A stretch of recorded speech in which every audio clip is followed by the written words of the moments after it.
Welcome back, everyone. This is going to be part two of the presentation in Art 104 from our guest artist, David Martin, here on Thursday, March 7th. We're getting started with the second part of the presentation, which does focus in quite specifically on the tools that you've been introduced to, that we've learned about, that we've been sort of studying the emergence of, and we'll be using for your work for the next couple of weeks. So go ahead and get started on part two. All right, boom. Get my microphone back in place. Can you hear me okay? Yes, audio levels are good. All right, I'm seeing some thumbs up. Cool. All right, onward. So this is the fun part. So just a quick, and there's links, in each of these sections, right? So ChatGPT, there's a link, Midjourney, a link. So an overview and talking about the evolution of Midjourney. Currently, we're at Midjourney version 6. In the 2 years that it's been available, it's really come a long way. And they've really made some nice enhancements in terms of the output that you can generate. Previously, you'd get 7 fingers or 4 fingers or 3 fingers, but you could never get cohesive hand, 5 fingers. And it feels like each week there's some new feature that's either released or refined. So clearly Midjourney and the team that David brought together at Midjourney are committed to really optimizing. Part of that includes a new user interface. So you guys are familiar with Discord, and Craig invited me to your Discord server for Art 104, and here we are in week 7. In fact, I added this early on. And so this was the way that you would interface with Midjourney like from conception until just very recently. But recently that shifted. So I just want to give you guys a quick preview of alpha.midjourney.com. And this is a web-based interface. So you don't have to use Discord. And there are some interesting shifts in terms of the functionality. I'm just going to give you a quick preview, but then we're going to shift over to Discord because that's what you guys are going to be using. And it's changed. It used to be that you had to generate 10,000 images before you were allowed to use Alpha. Now I think it's 1,000. And so I was kind of just recently led into the beta version of Alpha, Midjourney Alpha, which again is web-based rather than Discord-based. And it's cool because rather than having to scroll back through messages, and I'm going to go to my server, and we'll just go over some of the basics here, and maybe you've learned some of this, but there's a few different ways that you can interface with Midjourney. You can either do that through direct messages, and the Midjourney bot is who you interface with, or what I've found is better is to have your own server, and then you invite the Midjourney bot to your server so that you can interface with the bot on your server on your own terms, kind of. And it's cool because you can organize things. You can create your own channels. So I've got even folders or subcategories of channels going back to when I first started, but it helps me to organize different threads of focus, right? So if, for one project, it's all like nature-based images. Another, I want to kind of explore internal healing, Taoist philosophy, sound healing, right? I can kind of split those apart. And that's not possible in Alpha. But what is possible is drag and drop. So you can click on this plus symbol and you can, let's see, add a file just by dropping it here. So I've got some files on my desktop. Let's take this image and we're just going to drag it in here. And it's uploading. And then while it's doing that, I'm going to just drag this other image in.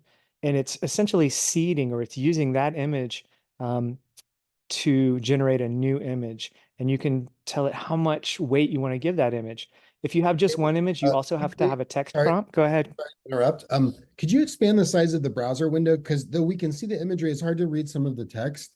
Yep. Just maybe the size And of your presentation screen. yeah, and in fact, let's see if I zoom in. Yep. It Back doesn't have here. to go full screen, but I think if you moved it up and brought the bottom all the way down, it'd be just big enough. The window Okay. itself. In Yeah. terms of the vertical aspect Yeah. ratio. Yeah, that's the main. Yeah.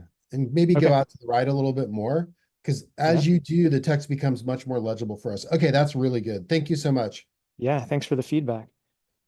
All right, cool. So I've seeded or uploaded these two images, and I'm not going to add a text prompt. I'm just going to seed the images and then hit return and see what happens. And then let's see. This is the settings menu. So you can see that a lot of the settings that we'll talk about that you can incorporate into how you integrate with Discord, you can also access here, but with faders or sliders rather than having to like hand code it all in, type it in. Aspect ratio, the different model. So we're at version 6. You can go all the way back down to version 1, the previous versions, and use the algorithms that they trained on each of those versions up through 6. And then Niji is kind of like anime style, and there's a few different up to version 6 in Niji now too. Um, so just a different way to interface, but it's the same technology. But I like it because you can scroll through and just visually get a nice overview of what you're working with, and then kind of quickly remix stuff together. And you can also see like this image here. If I click on this, here are the 4 images that were the seed images for this image, right? Here I'm defining the aspect ratio, and then I can still getting used to this because there's also this vertical scroll where if I move my mouse wheel, then it's going to take me away from that image. But here are all my parameters here. It's just a different layout for how to access them. All right, let's bounce back over here. So that's the overview and a little bit about the evolution. This hyperlink is to the Midjourney documentation quick start guide. Midjourney has done a great job of offering accessible documentation. So I encourage you to take your time if you're interested and start it with the quick start guide and just make your way through. It goes in depth on a lot of stuff. Um, so as you get into basic prompt crafting, much like with ChatGPT, there's kind of a general format or formula. And this one I think is not super high resolution, but we'll do our best. So starting with your general style, is it a photograph? Is it a painting? Is it macro? Is it telephoto? Or punk style? Is it street style? The composition, how is the frame composed? What's the medium? Is it a photo, still film? Some of these you can switch around in terms of priority. And then, like I said before, you can get into film type and camera. With Midjourney 6, it's not as necessary. There's debate as to how relevant this is, but it's certainly good to play around with and to understand. Um, a subject description. So if there's a primary subject, offering a description of that, the subject styling, fashion descriptions, details, color, lighting, the environment, the setting. Here's lighting here, atmosphere and mood. So kind of a order of operations, if you will, for laying out the prompt. And then you get into commands. So each of these / commands have a hyperlink to the Midjourney documentation section where you can learn a little bit more. Blend, so these are alphabetical. Yep. Blend, it's nice that it's first because I'm using blend a lot. Blend is kind of what we're doing here. So if I go back out and we'll go back and see what we generated, blending those two images. Pretty cool, right?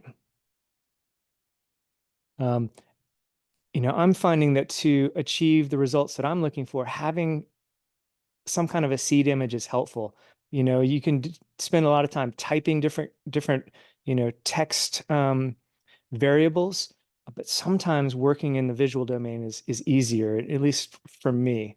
But it's nice that you have those options. So that's what Blend is. Describe is cool because you can upload an image and then have Midjourney describe it using its own database and everything it was trained on, and then it can essentially extract the language that it was fed and define an image that you give it. It's a great way to learn prompt craft because you can kind of, it's a lens into the inner workings of the algorithms and how they were trained. So that's a command, describe. And so when you're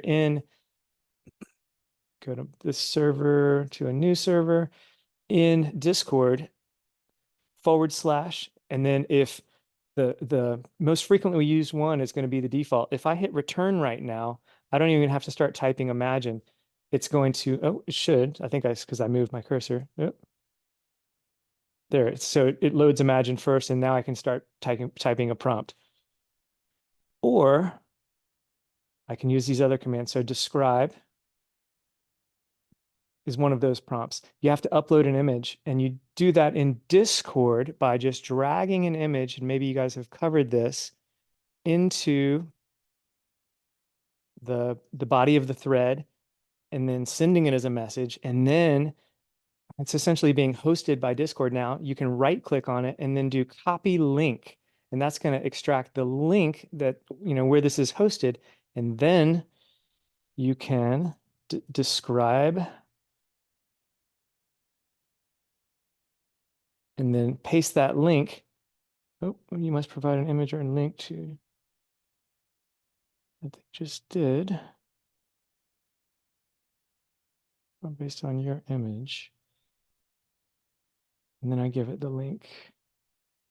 Oh, all right. It's not liking the way that I'm mostly doing describe now in alpha. So it's been a minute that I've been away from Discord. Anyway, we'll keep moving and looking at some of the other basic commands. You can use fast hours. It's going to generate faster, but take more of your time. Imagine is the main one.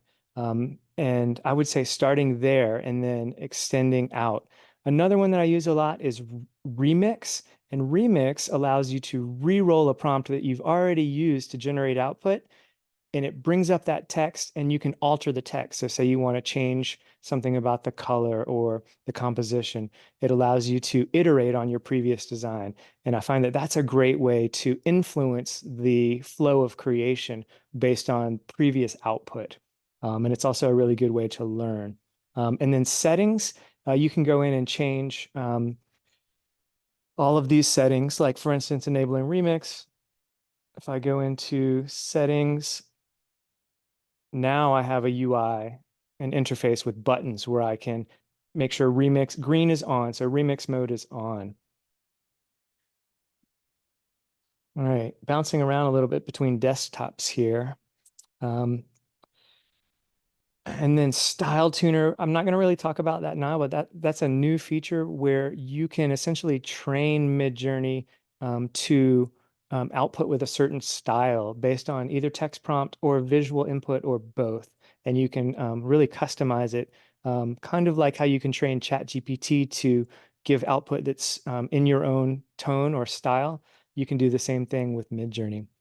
So those are the basic commands. And then you get into the different parameters, which are kind of like the settings in this UI: stylization, weirdness, and variety, aspect ratio, and then the different model, and then standard versus raw, and then relaxed mode, which goes slower but uses fewer tokens, fast mode, and then turbo. So it's just how many tokens are taxed per output.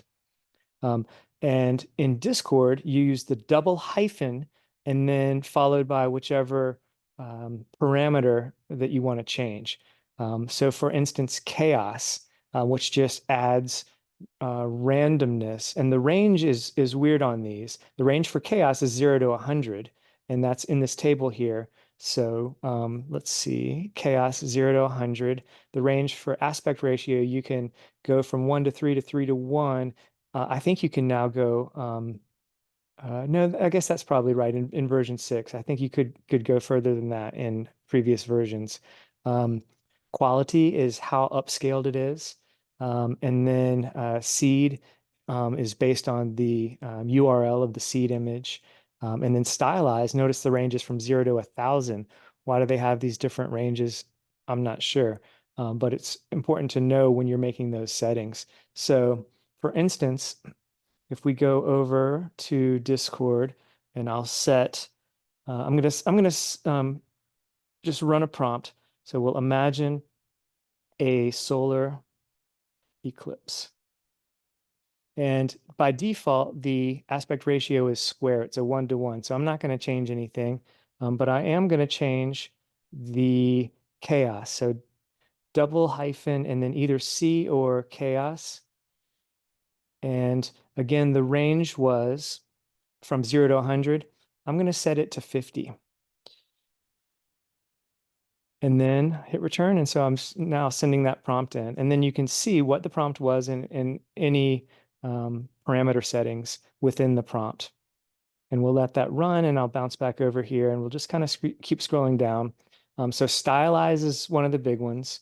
And the range for that is 0 to 1,000.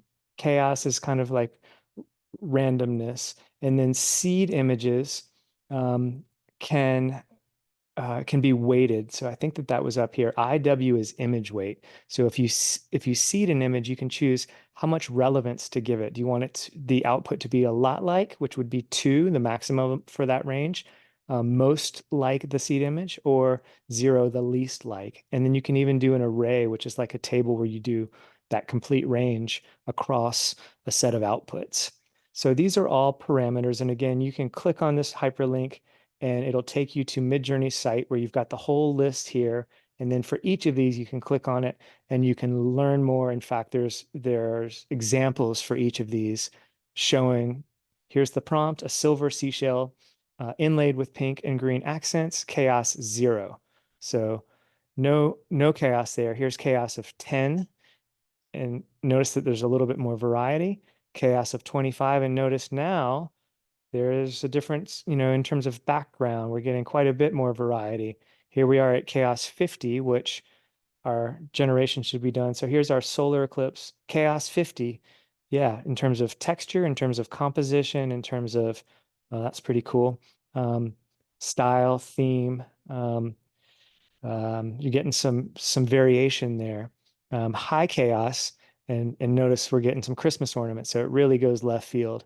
Um, and so this website is a great way to learn. You can go through the whole parameter list and click on each of these and kind of deep dive into what each one can do. Let's look at style real quick because this is the other most commonly used one, and it's great that they have examples. Style raw versus uh, what do they call it? That's not raw. Oh, excuse me for bouncing around. We'll go here. Standard. So standard or raw.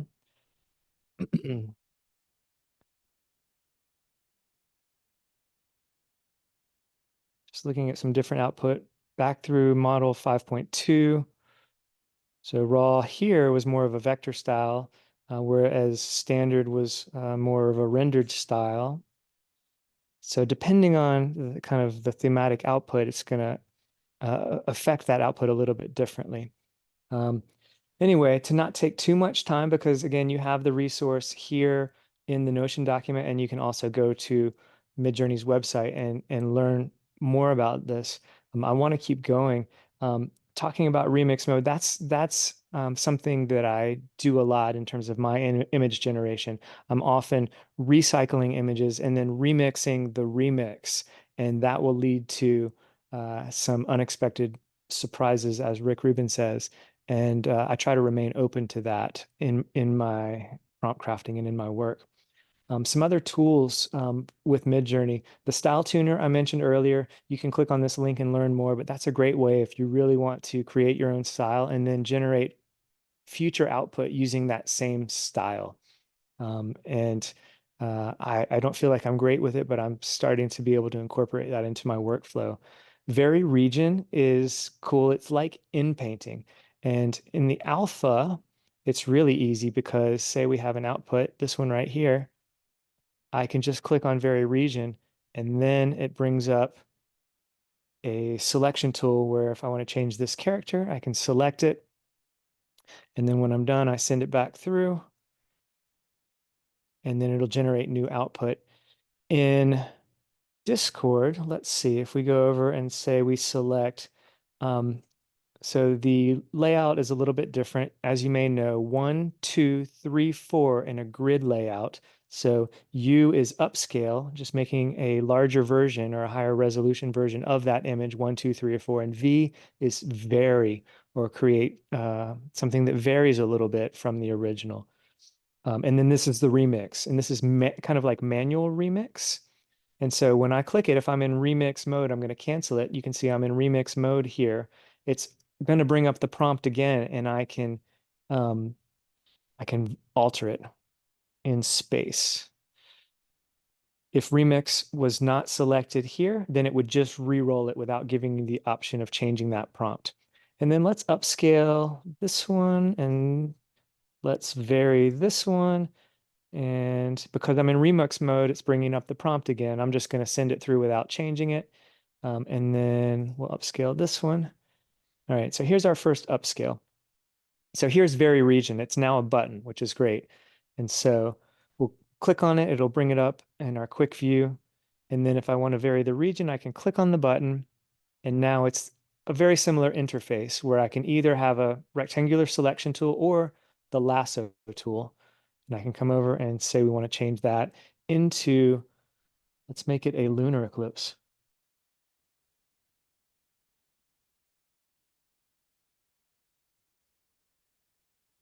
All right, and then some of our other options here, let's just take a quick look. Um, Once we've upscaled an image, we can continue to upscale. Subtle means just a little bit of change. Creative is going to employ a little bit more stylization. And then you can just vary it subtly or more strong. And then vary the region, which is what we just did. And then zoom out is like outpainting, where it extends the composition. And you can do that by 2 times, by 1.5 times as a default, or as a custom zoom, and you can set your own amount. And then this is panning left or right or up or down. So those are all changes that you can make. And then in alpha, you can actually change the aspect ratio. So if I want this to be a square, I can come in here and change the aspect ratio to a 1:1 and re-roll it. All right, everybody tracking okay so far? I know it's a lot to cover, and I want to move quickly so that we can get to all of it, but I don't want to overwhelm you. All right, I think we're doing good. I'm seeing it's half past right now. All right. There are lots of prompt generators where you can get help with your prompt craft. And some of these have cool UI where it's different text fields that then kind of give you the output of a more fully like fleshed out prompt. And these can be helpful, both learning and then both just workflow. So that's here. You can use it and explore it on your own. It's in the tools section of the Midjourney toggle. Again, these are called toggles. Um, Organization and file management. I talked about this a little bit earlier.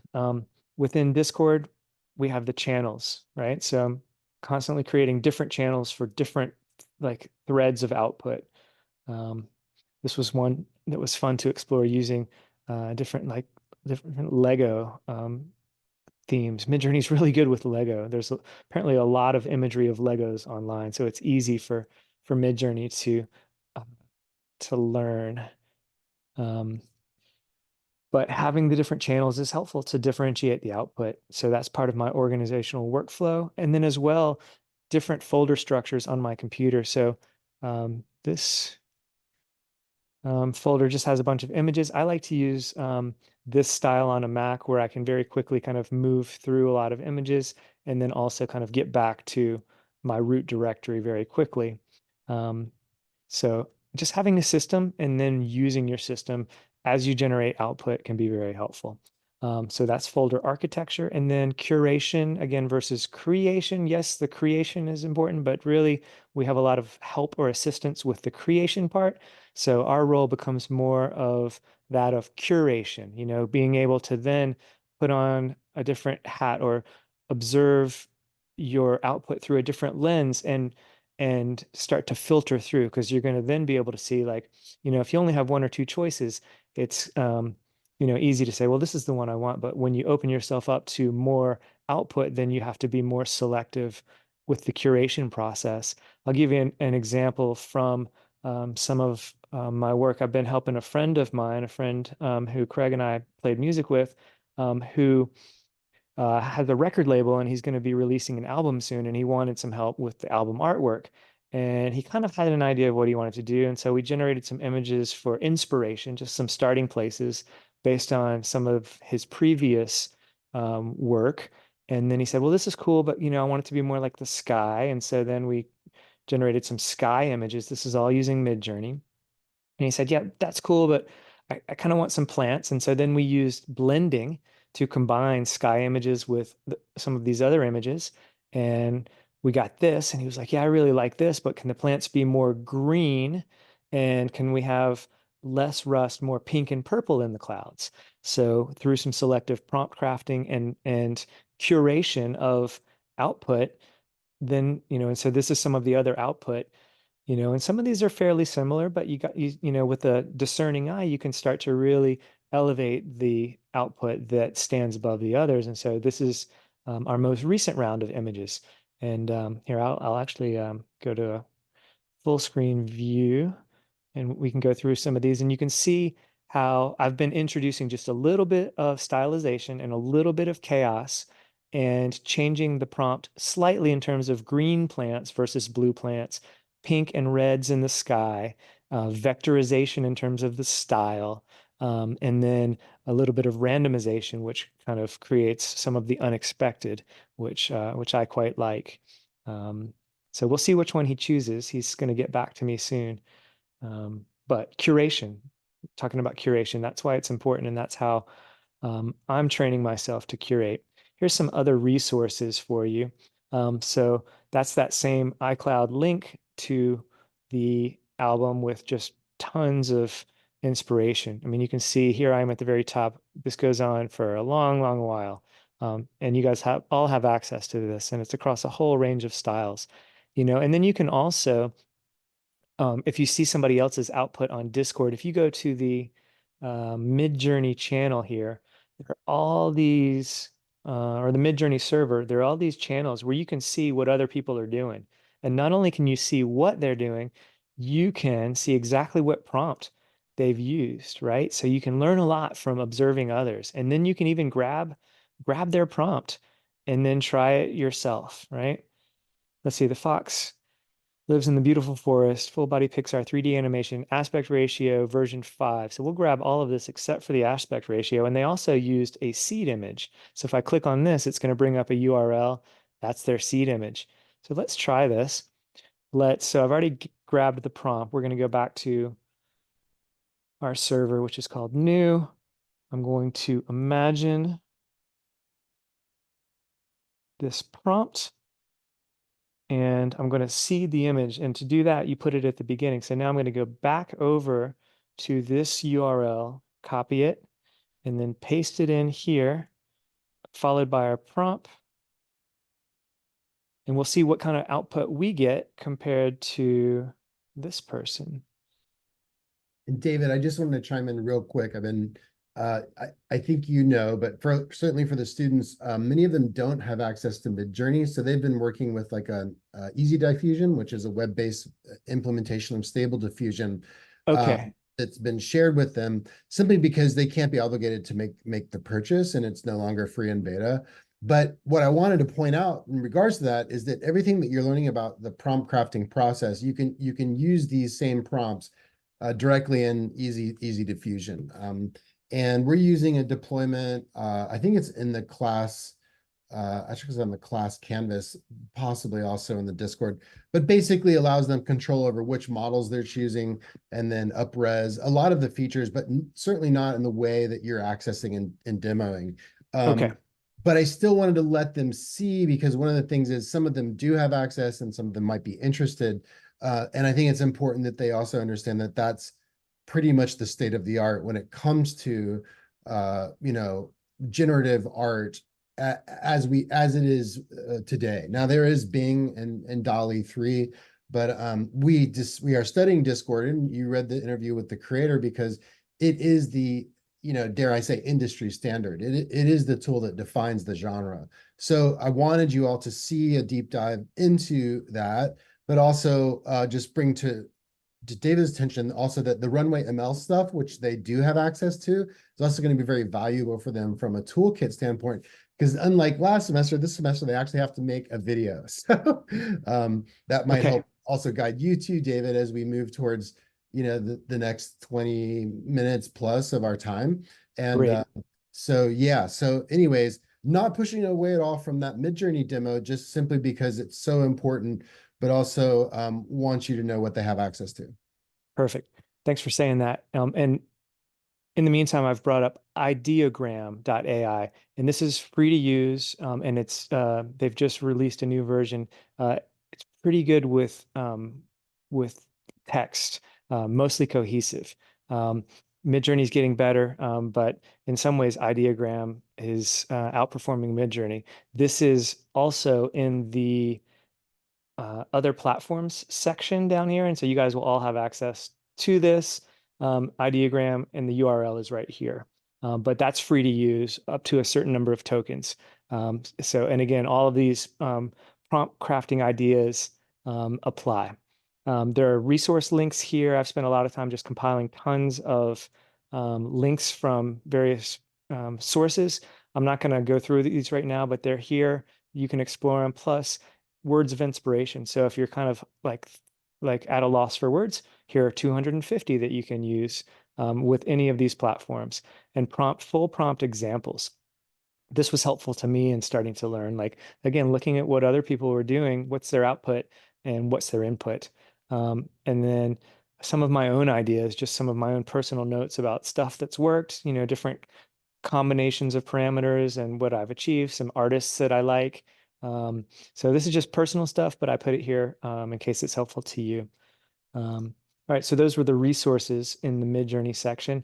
We'll just quickly look through a few more of these. Craig and I were recently on a Discord server together and playing with some images collaboratively. And that's really inspiring to me, is like working together in a creative way.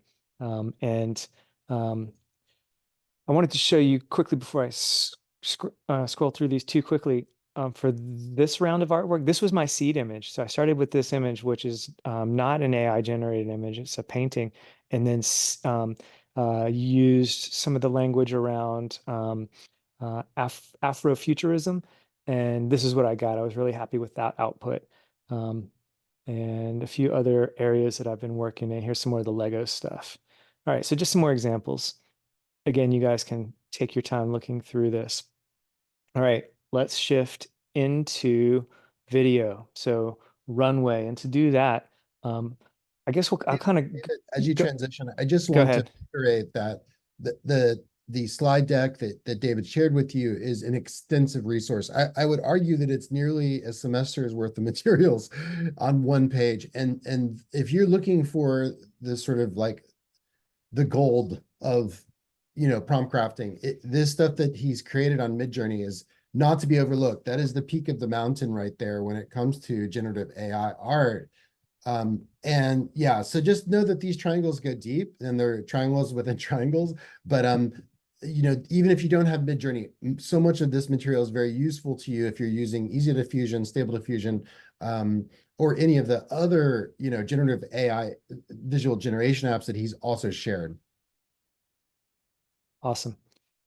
All right, cool. So just a quick overview. I'm just going to move through all this, and then we're going to kind of do a demo together. So Runway can create video from images or from text. I'm primarily using seed images. Here's the Theatre de Spatial with 4 seconds of movement, courtesy of Runway. Let's make it big, and just you can kind of see what it does. Can we make it big?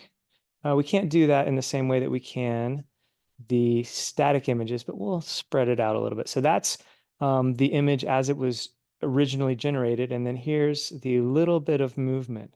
So it's not super dynamic, but it's enough to be functional and to be pretty fun in terms of playing with.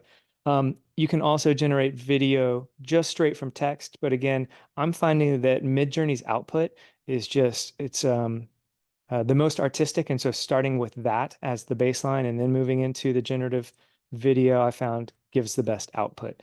Runway allows for what's called director mode, and it just opens up a feature set where you can change certain parameters, such as camera angle, panning, zooming, tilting, and then also affect the text prompt in different ways, so that you can alter the output a little bit more. So we'll kind of talk about that as we go.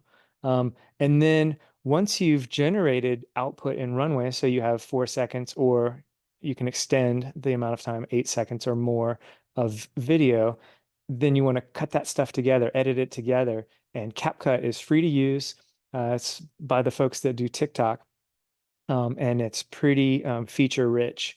It functions on a computer or a mobile device, and we're going to do a demo using a mobile device. So we'll talk a little bit about just the basics of video editing and then how to incorporate audio and video in our demo. Let's take a quick look at this. So this is a trailer that I put together using images. I didn't generate the images, a friend of mine did online, but I was inspired by the images, and he also kind of added a bit of a narrative or a story. And I used ChatGPT to build the text narrative. I used ElevenLabs to clone a voice and then generate speech to text. And I used Suno, which can generate music. And then I used Runway to add motion to the images, and then CapCut to put it all together. All right, let's check our volume over here. And we'll take a quick look at this.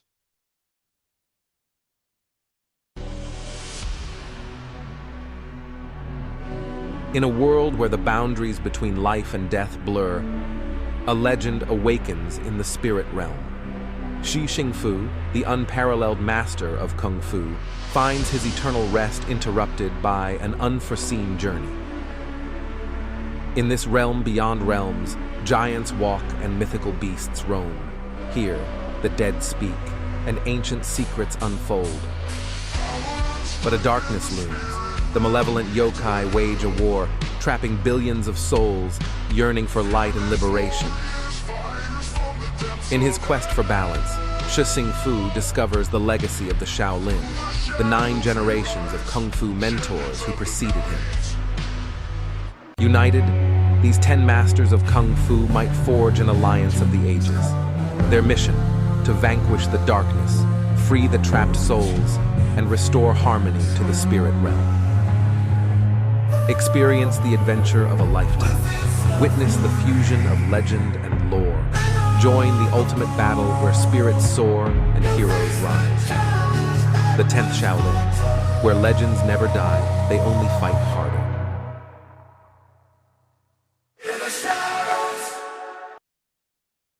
All right, there you go. A quick trailer put together in really just a matter of hours. I've got a few other videos here in the video section. I don't want to take too much more time because I'm seeing that we're coming up to the hour, and I want to get into the demo.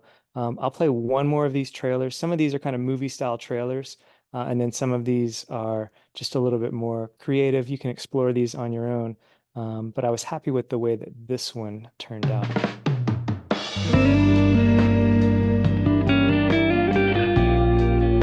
Orange Wine. A 1962 psychedelic French detective monster movie. Investigating a string of strange murders in Paris, detectives uncover a boy who opened a door on a vineyard that should never have been opened. What happens soon is that those murders increase as creatures from another universe invade Paris and decimate the city.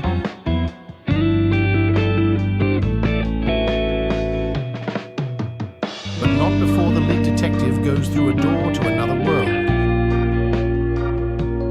One full of color and madness, to seek the ultimate truth.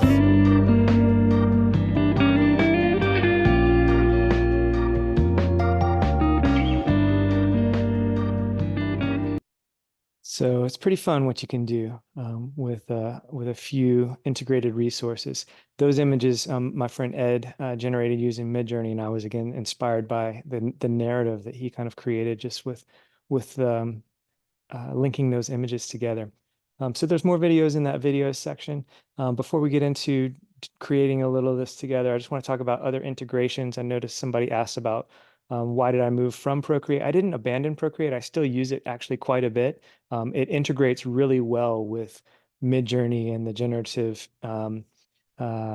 image platforms because it allows you to go in and with the layers, much like Photoshop, do some customization and like combination, create composite images, and then also with the Apple Pencil, using masking really to find certain areas, plus adding your own brush strokes and that kind of thing.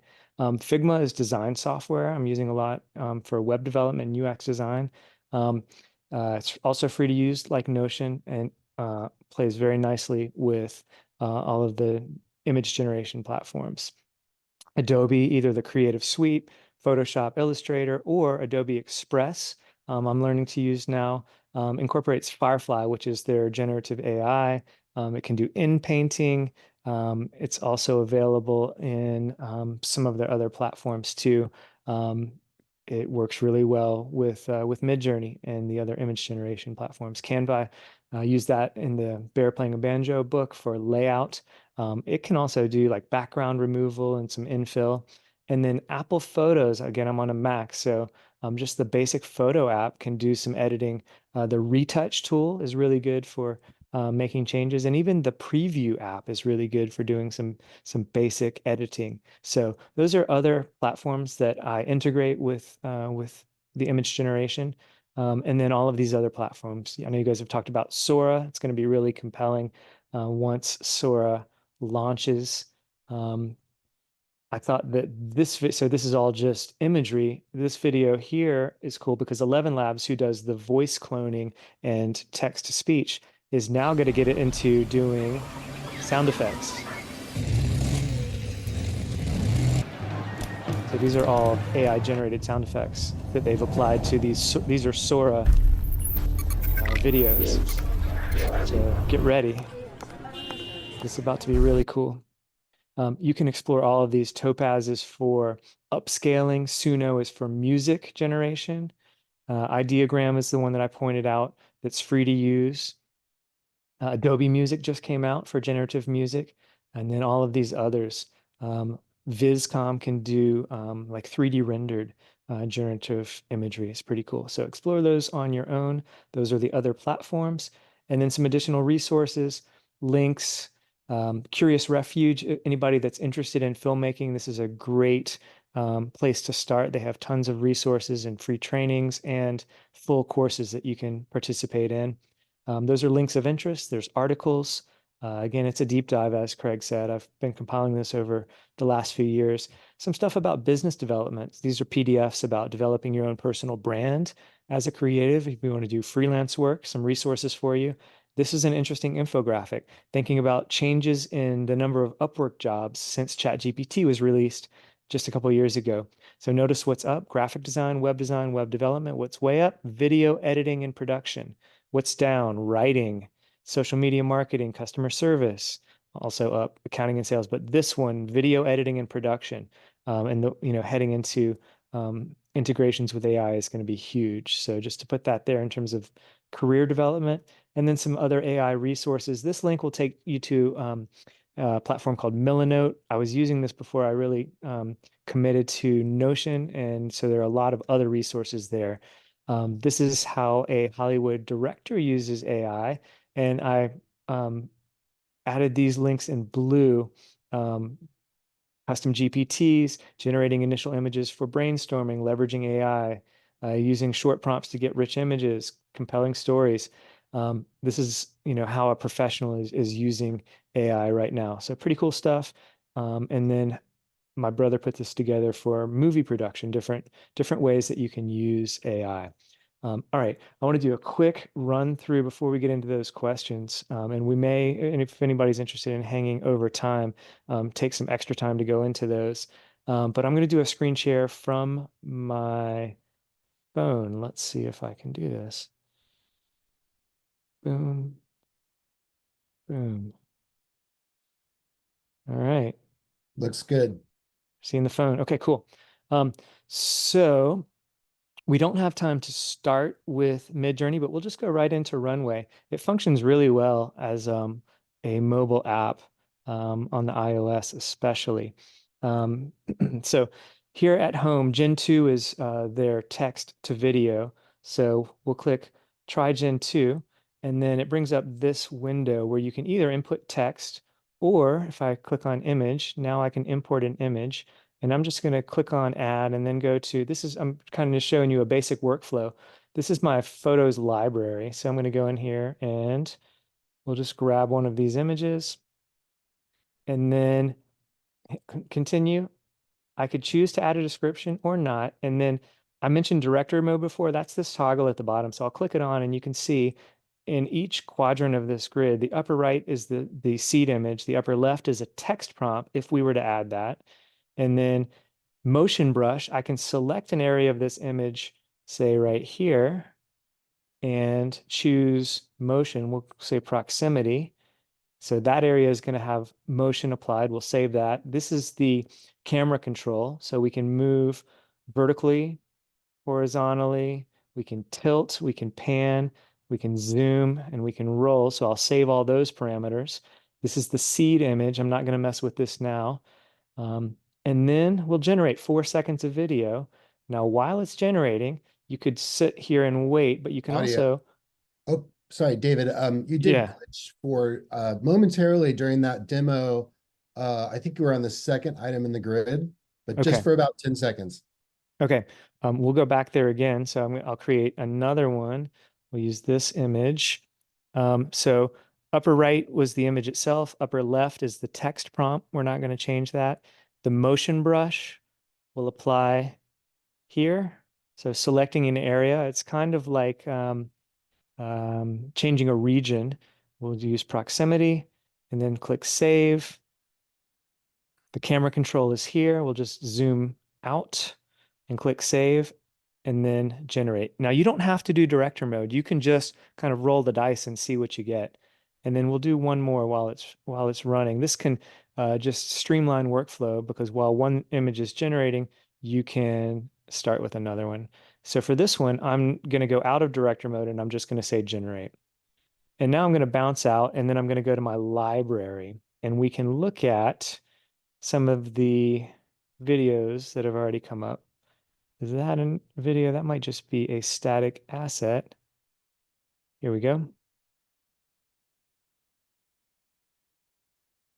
So always assaulting my nervous system with how's the result. That takes me out of flow, but that's okay because I know that they want the feedback. All right, so here I've got a selection of 4-second clips in Runway. I'm going to leave Runway and I'm going to open CapCut, our video editing software, because I want to show you this part of the workflow. Nope. I started a new project earlier and I went ahead and brought in, let's see. Oh, and I've brought some music in too. This video clip and this video clip. I just wanted to show you how you can move back and forth between Runway and CapCut. So if you go to your last video clip, I'm going to just swipe over to Runway. So CapCut's still open. I'm going to bring up this new generation. And then in the upper right-hand corner, I'm going to click share. I'm sure different on an Android, but I bet you can achieve the same thing. But on an iPhone, now I can send it to another app. So I'm going to send it to CapCut. Import footage to CapCut, and it's going to bring it into this open project, and it's going to put it right here at the end. Looks like I've already brought that one in. We'll do one more. And so again, I'm just going to go to the end, swipe back over to Runway. I don't even have to close this out. I can just swipe to the previous generation. Again, click share, choose CapCut, import footage to CapCut, and boom, now it comes in. All right, so CapCut, here's our timeline. The top row is the video and the bottom row is audio. It's sound. This is a friend of mine's track. One cool feature that I've discovered is if you select the audio down here at the bottom, these are your options. You can go over here and choose beats, and then it will automatically find the beats. And that way, if you want to time your video editing to the beat, it helps with that. And so now if we go over, and then also let's look at the transition. So between one video clip and another, we have a transition, which is this guy right here. And the UI is a little bit weird because you have to bypass all of these pro versions or pro transitions, which are not available. I'm just the basic, but mix is just a basic mix between 2 different frames. And you can choose the length of time. So we'll go up to a full second there. And then you can do different transitions, but one thing you can do quickly and easily is rather than the check mark, say apply to all, the lower left-hand corner of the screen. And so it's going to make every transition a mix. All right, and then we'll go over here and we'll play it. You guys hearing that?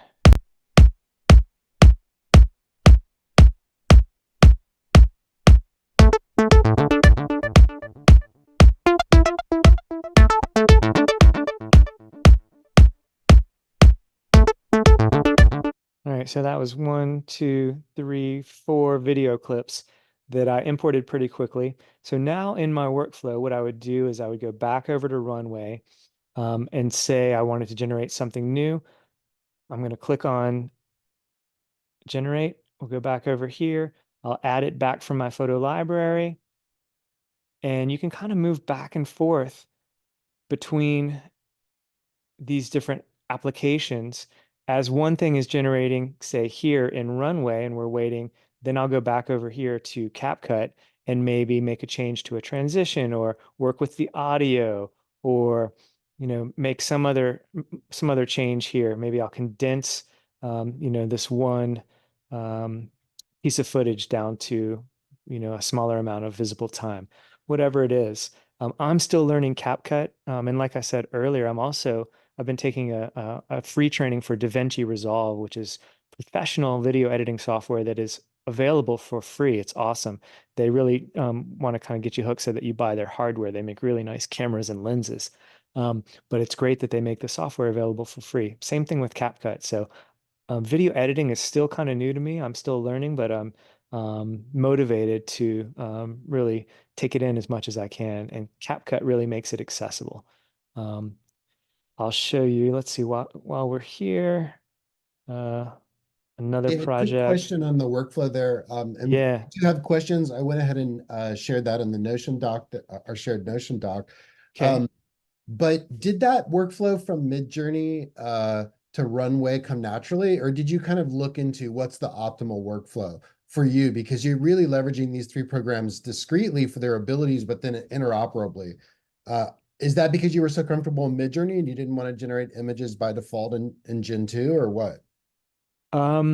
Yes, because I was comfortable with Midjourney, because in my research, like looking into programs like Curious Refuge, they've put in many more hours than I have. I'm going to just share this over to CapCut. Well, it may not let me bring it in because let's see. It's going to start a new project for me because I didn't have a project open. So it's pretty smart like that.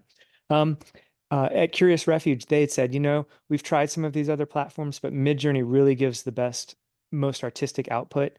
We're going to use that to generate our seed images. And for me, kind of leaning from the research of others, especially folks that are really doing good work, saves me some time. So that was part of my thinking. But in terms of developing that workflow, no, that's just been me. And part of, with my injury and my physical limitations, I need to lay down a lot. Just the convenience of having my phone versus a laptop or a big screen. And just found that swiping and scrolling on a touchscreen device, and I'll do it on my iPad sometimes too, but can really accelerate the workflow in a way that you can't get with a mouse or even a trackpad on a computer. It simplifies it, and there's something to be said for that. Yeah. Yeah. Excuse me for a second. No worries. And cough. yeah. So once you've coughed, I've posted all the questions compiled from the students. Great questions, by the way. An incredible audience here, very patient today. Isn't this stuff super cool? I mean, I hope I'm not the only one who thinks it's cool.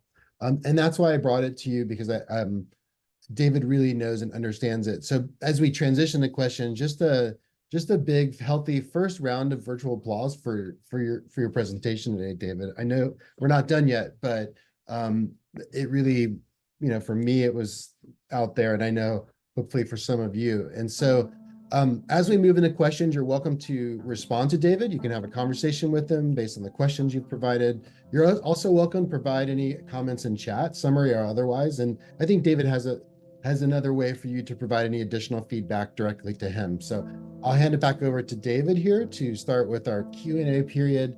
And I'd love for you all to stick around. We did take a break, so just stick around through the Q&A and final wrap up. And then you're free to go. And yeah, so let's get it underway, David. Q&A. Awesome. Thanks, Craig. Thanks again for having me. I really appreciate this opportunity.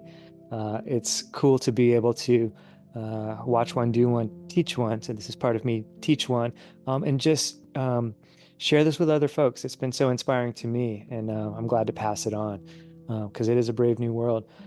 Thank you guys for your patience with me presenting with this new system and for hanging with me through all of this content. I know there's a lot here, but my intention was to give you something that you can take home with you and access whenever. I'm going to keep this as a public site, so you can reference this whenever you want to. You can even duplicate it. So once you go to Notion, you can come up here and the settings may be a little bit different, but from a menu up here, you'll be able to duplicate it onto your own site, and you can essentially have this as a framework to work from. So I encourage you to explore that more. And I've also set this up to, let me look on the page itself.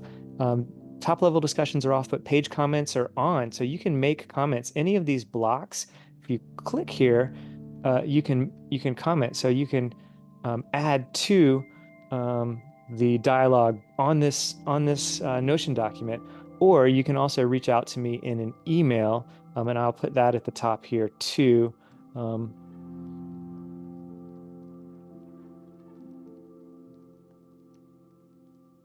So you can reach me whenever. All right. And I'm happy to continue the conversation beyond this class time.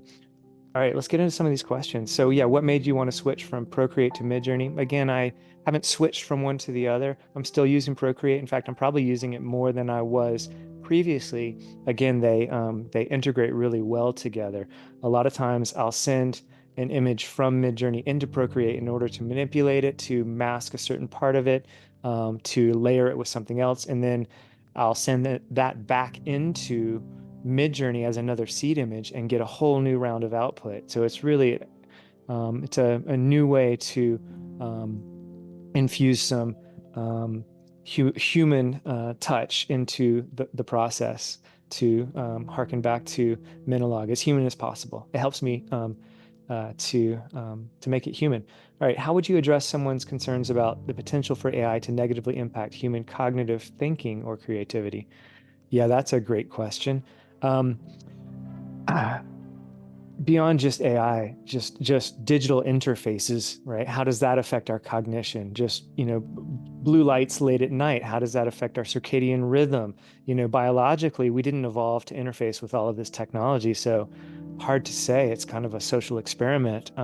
But if we can be intentional about how we engage, I think that's going to support self-care and kind of keeping things in balance in the way that I described before. So I think we just have to really try to stay mindful and present with the way that the technology seems to affect our nervous system. And that would be the place that I would offer that you might start, is just tune into your own internal sensations. Interoception is like feeling into your body and the somatic signals that it sends. And I think if you're able to do that, you'll get a sense of like, is this good for me or is this not good for me? And let that be your guide. But we need some guides along the way, because a lot of folks are just going to kind of roll with whatever. And if there aren't those of us who are a bit more intentional, then it could kind of go sideways. It certainly has that risk factor. All right, Sid, do you think the AI art will eventually take over the digital art industry? I don't know about take over, because I think as the public sphere is more hyper saturated, as the bar is raised, like with what's good, right? I think that's going to also only allow those artisans and creatives who have really refined their personal craft, whether that's digitally or otherwise, to really stand out. So I think it's just going to keep shifting the landscape, and it's just going to become more and more infused with art. And much like when photography first came on the scene, it's like a lot of people were worried, like, what is that going to do to painting? Well, clearly it's just created like these whole new avenues of expression. And so that's what I'm excited for. Try to remain positive about it. All right, Benjamin, do you think the AI can create strong hypnosis? Interesting question. Probably, yeah, and probably if you feed it a lot of research about our neurology and what initiates or activates states of hypnosis, or alpha states and deeper states of consciousness, we'll learn a lot more about what can initiate or trigger or support or modulate those states. So 100%, I think there's going to be some really innovative research and exploration in the scientific domain, and where that overlaps with the artistic is going to be even more potent. Art and science together, I think that's where it's at. So we shall see what this does to our nervous system. All right, Rodele Lacerne, cool name. All right, do you think maybe someday in the future AI will be able to make video games? Interestingly, yeah, let's see if I can find other resources, links of interest. How to make a video game with ChatGPT in 60 minutes. Check that one out. I have not watched the whole video, but it's already happening. All right, let's see, Joshua. Do you think that the stigma behind AI replacing jobs will ever go away? No, I think it's going to continue to morph and change. And like I said earlier, I wouldn't be concerned about AI taking your job, but someone who has learned to incorporate AI into their workflow, that person is going to be more valuable than someone who isn't incorporating it into what they do, whether that's creative or not. So I would say just keep your finger on the pulse. Don't feel like you have to learn everything, but find an entry point and then use that in a way that's accessible. All right, Nicholas, as AI gets more advanced and gets trained to human prompt data, what do you believe is the future for prompt crafting? I believe it's going to shift away from text and become more visual. And I think user interfaces are going to become more user-centric, and they're going to function more like the way that we think. So with less friction, less cognitive load, and they're going to help to keep us in flow state. So I can see, more touch screens where you're not even having to use a mouse or a cursor or trackpad. It's much more direct, and then with Apple Vision and all the, the wearables, yeah, it's really going to change as we're able to move in actual physical space in the way that our bodies were designed. I think that that's going to be very compelling. And hopefully, we integrate these technologies with intention, because I think that things are advancing so quickly that it's hard to keep up sometimes. And so when that happens, it could also be important to slow down. I would also offer that time away from the screens is going to be really important. It's so easy to feel like, fear of missing out. Like, there's so much information that sometimes it's important to just shut down, the input, the stimulus, so that you can really connect with your inner guidance. That's, I've learned, important to me, and I just offer that to you guys because it can be very distracting with hyperstimulation. Our nervous systems weren't designed to interface with this much data. All right, let's see, a question for the professor and David. If there was an aspiring artist, would you recommend to start with AI arts or traditional arts? That's a great question. I would say both. I think having a foundation in traditional arts is, while not necessary, probably very valuable.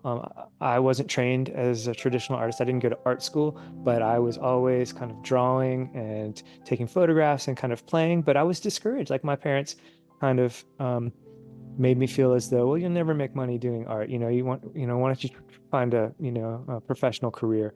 And so I was internally kind of discouraged from exploring that. I'm now revisiting that, and I have a new appreciation for the fact that we are all artists, we are all creatives. And some of us choose to cultivate that more than others. Kids are especially good at it. And the system kind of takes that away from us in some ways. And so I would say, yeah, if you can cultivate some traditional artistic skills, like just painting, and it can carry over to the digital realm with the Apple Pencil and Procreate.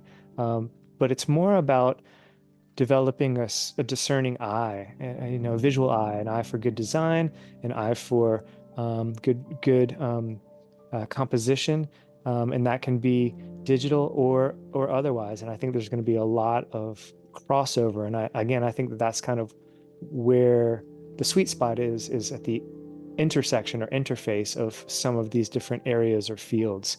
And that's where these emergent properties kind of present themselves in surprising and unexpected ways. And so those are the areas that I'm most interested in exploring creatively.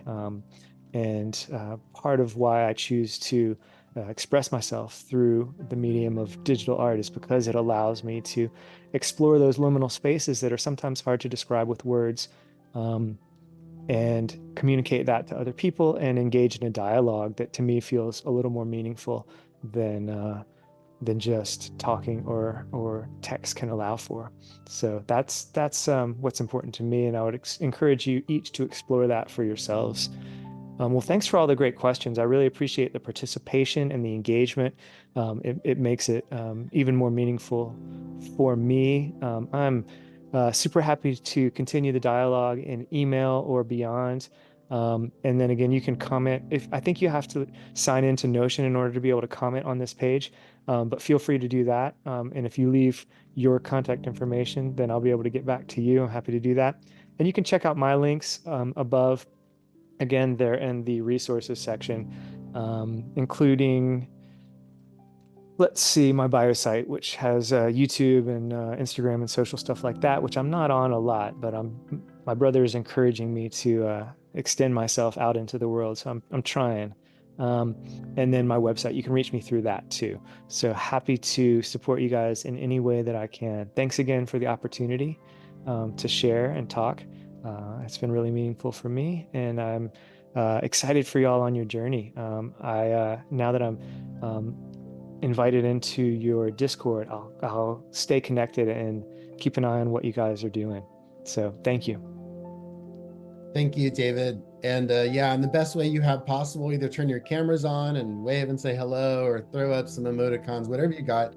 Show some gratitude for our guest artist. David put a lot into this course and presenting in this course. And I can say that the last presentation he gave definitely was the trim tab and the Buckminster Fuller sense of guiding the direction of where my own pedagogy was going with AI, and particularly into integrating it into the way of teaching and learning that I've experienced throughout my time as a digital artist. And I just want to give the students any last comment or question to David before we wrap it up with him. He's left a lot there for you to reflect on. But is there anything anyone didn't get to ask or want to say before we close tonight? Great. So we'll call that the end. And thanks again, David, and everyone for being here tonight for just an incredible talk. We will pause the recording now.